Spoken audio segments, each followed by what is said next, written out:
For residents at Castleview Retirement Village in Windsor, it's been a particular time of reflection.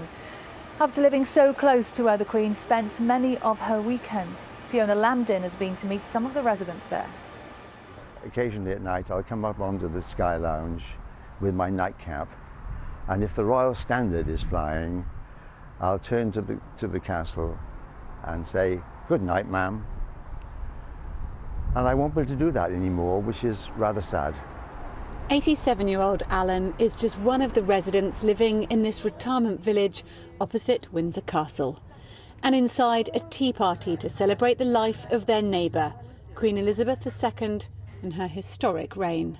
I've always looked across from where my house was to Windsor, across the valley, and seen the castle, so known that the Queen was always there. So, I mean, now I can't believe that she isn't there anymore. Jill and her family have always felt there's a special connection. No one knew then that the girl who had arrived here as Princess Elizabeth would leave again 5 days later as Queen.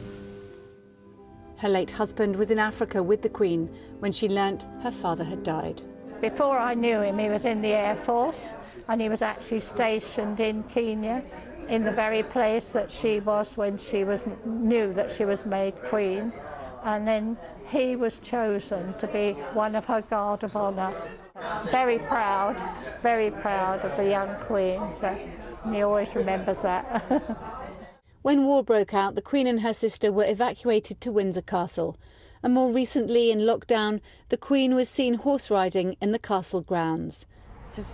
It was so sad, but also thinking, gosh, we've seen her so many times, you know, and she's gone now.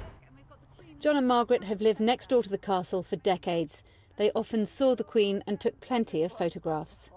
She just used to be driving away, and then if you were that side, you see, she would wave, you know, and that's it really, nothing more than that, you know. She could never stop and obviously talk to you.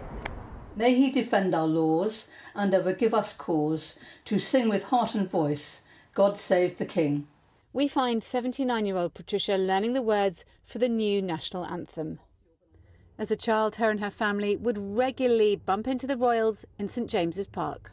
My brother was probably about 2.5. He had a tricycle, and we were on the Mall, and we were not very far from Clarence House, where Princess Elizabeth, as she was then, lived with Charles and Anne and Prince Philip. And there was often a little crowd there in the afternoon because it was known that baby Prince Charles, who was exactly 2 years younger than my brother, would be taken out for a walk in his pram by his nanny with one detective and one corgi on a string.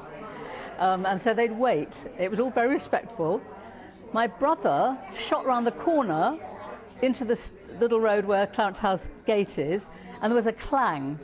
And my mother went, oh my goodness, rushed round the corner. He bumped into Prince Charles's pram, which was one of those sort of like a slipper bath. So little Prince Charles was looking out, and my brother was looking up, and the crowd was slightly amused. My mother was totally embarrassed. I don't think any major damage was done, possibly a dent, but... And that little baby that your brother bumped into is now our king. Yes, and I'm very hopeful he will be a very good king.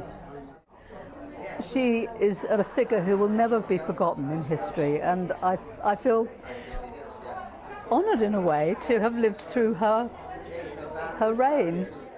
Fiona Lambdin, BBC News.